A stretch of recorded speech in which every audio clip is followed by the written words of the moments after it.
మన్నించాలి. చాలా ఆలస్యమైంది ఏమనుకోవద్దు. మా వాళ్ళు అక్కడికి వెళ్ళి మారుమూల ఛత్తీస్గఢ్ మహారాష్ట్ర సరిహద్దు నుండి ప్రొద్దున బయలుదేరి చలికాలంలో కొంచెం ర్యాలీగా అక్కడి నుండి రావడం వల్ల కొంత ఆలస్యమైంది. ఆలస్యానికి మన్నించాలని కోరుతూ మీ ఆశీర్వాదం ఎప్పుడు మా చెన్నూరు నియోజకవర్గం పార్టీ మీద, మా ప్రజల మీద, మా ప్రాంతం మీద ఉండాలని కోరుతూ ఇప్పుడు అందరి సభల మధ్య అభిమాన నాయకులు పెద్దలు పార్టీ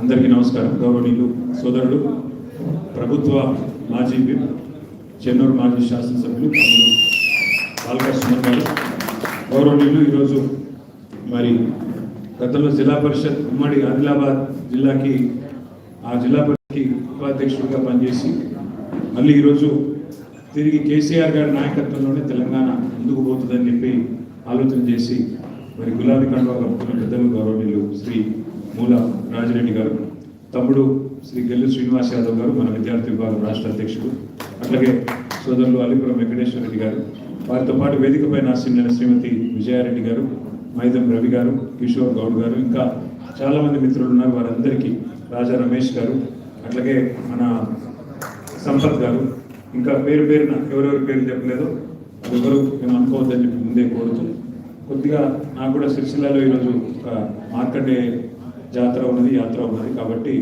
అక్కడ పోయేది ఉండే. నిజానికి ఇప్పుడు 4:30కే అక్కడ ఉండేది ఉండే. కానీ కేవలం చెన్నూరు మీద అట్లాగే తమ్ముడు సుమన్ మీద ఉన్న అది దీనికోసమే ఇక్కడ ఉన్నాను. అక్కడ నన్ను తెచ్చుకుంటా ఉంటారు ఇప్పుడు సిరిసిల్లలో, కాబట్టి ఎక్కువసేపు ఉండకపోతే ఏమనుకోవద్దని కోరుతూ, పెద్దగా చెప్పేదేం లేదు, కేవలం ఒక 4 విషయాలు. ఒకటి, మీకు తెలుసు, అధికారం ఎవరికి శాశ్వతం కాదు. ఎప్పుడో ఒకప్పుడు అందరం అధికారం నుంచి జరగాల్సిందే, అలా తప్పేమి. జీవితమే శాశ్వతం కాదు. అధికారం అనేది అందులో కొంత భాగం మాత్రమే, కాబట్టి మనం శాశ్వతం అని ఎన్నడూ అనుకోలేదు. ఎన్నడూ 10 ఏళ్ళు పనిచేసిన కేసీఆర్ గారు ముఖ్యమంత్రిగా ప్రజలకు మంచి చేసే పని చేసింది తప్ప చెడు చేసే పని మాత్రం కేసీఆర్ గారు చేయలేదు. ఇవాళ అందుకే ప్రజలు రాష్ట్ర వ్యాప్తంగా ఎక్కడైనా సరే, పల్లెైనా పట్టణమైనా కేసీఆర్ గారిని గుర్తు చేసుకుంటా ఉన్నారు. అయ్యో తప్పు జరిగిపోయింది, మోసపోయినాము, కాంగ్రెస్ చెప్పిన మోసపు మాటలు నమ్మినాము. తమ్ముడు చదువుతూ ఉంటే నేను మనసులో నవ్వుకుంటా ఉన్నాను. ఎందుకంటే వివేక్ గారు మంత్రిగా ఉన్నారు, వారు చెప్పినారు చెన్నూరులో ఇక్కడ పరిశ్రమ పెట్టి 40-45 వేల మందికి ఉద్యోగాలు ఇస్తా అని చెప్పినాడు. ఇవాళ నేను చెప్తున్నా, రాసి పెట్టుకోండి, ఇంకో 3 ఏళ్ళు ఉంది కదా వివేక్ గారికి, 45,000 కాదు 400 ఉద్యోగాలు కూడా ఇవ్వడు రాసి పెట్టుకోండి. మోసం ఎట్లుంటుందంటే ఒక ఉంటుంది. మోసం ఎట్లుంటుందంటే, మనోళ్ళు నమ్మిండు, కేసీఆర్ ₹1,00,000 ఇస్తుంది కదా, నేను తులం బంగారం ఇస్తాను, దాని మీదకి వెళ్ళి మనోళ్ళు ఏమనుకున్నారు, నిజంగానే ఇస్తానేమో అనుకున్నాడు. మేము చెప్పినాం, నేను కూడా చెన్నూరుకు వచ్చిన ప్రచారాన్ని, అమ్మ వీళ్ళు మెడల పుస్తకతాడెత్తుకుపోయే బ్యాచ్, వీళ్ళు బంగారం ఇయ్యరే చెప్పారు.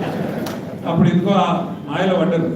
స్కూటీలు ఇస్తారట, తులం బంగారం ఇస్తారట, ముసలోళ్ళకి 2 ఇంట్లు ఉంటే 2కి పెన్షన్ ఇస్తారట, అది కూడా 4,000 ఇస్తారట, రైతులకు 15,000 ఇస్తారట, అవి కూడా 100 రోజులనే ఇస్తారట అని చెప్పి ఈస్ట్ మన్ కలర్లో ఏదైతే సినిమా చూపెట్టినో 100 రోజుల్లోనే 6 గ్యారంటీలు. అన్నిటికన్నా నవ్వొచ్చేది ఏంటంటే, ఆయన ఉన్నాడు పెద్ద మనిషి, డిప్యూటీ సీఎం బట్టి విక్రమార్క గారు. ఆయన ఎంత అందంగా చెప్పిండంటే, ఎంత సిన్సియర్గా చెప్పిండంటే, మీరు చూడాలి ఆ వీడియో పట్టుకొని, కార్డు పట్టుకొని, కార్డు చూడండి, జాగ్రత్తగా పెట్టుకోండి, ఒక 100 రోజులు జాగ్రత్తగా పెట్టుకుంటే దాని తర్వాత మీకు బ్రహ్మాండంగా ఈ స్కీమ్లో ఈ చాలా ముఖ్యమైన కార్డు ఇది, ఈ ముఖ్యమైన కార్డు జాగ్రత్తగా పెట్టుకోండి, 100 రోజులు అన్ని చాలా అయితే అని చెప్పి ఇంత బాగా చెప్పిండంటే, నిజంగా యాక్టింగ్ చూస్తే కమల్ హాసన్ కూడా అడ్డం పడాలి, కార్డు ఎవరే చెప్పిండు. జాగ్రత్తగా పెట్టుకోండి అన్నాడు. మరి ఇప్పుడు ఎక్కడ పెట్టుకోవాలని అర్థమైతే లేదు. కార్డు ఇవ్వలేదు, 2 ఏడ పెట్టుకోమంటారు కార్డు. 6 గ్యారంటీలు, ఓ బాండ్లు, అఫిడవిట్లు, అన్ని కథలు చెప్పి, అడ్డగోలు మాటలు చెప్పి, పచ్చి అబద్ధాలు చెప్పి ఇలా గద్దెనెక్కిండ్రు. గద్దెనెక్కినాక నడపస్తలేదు, ఏం చేయాలో అర్థమైతే వాళ్ళకి తెలిసింది ఒకటి, పదవులు కాపాడుకోవడానికి తెలిసింది ఏంటంటే ఢిల్లీకి సంచులు మోస్తారు గంతే.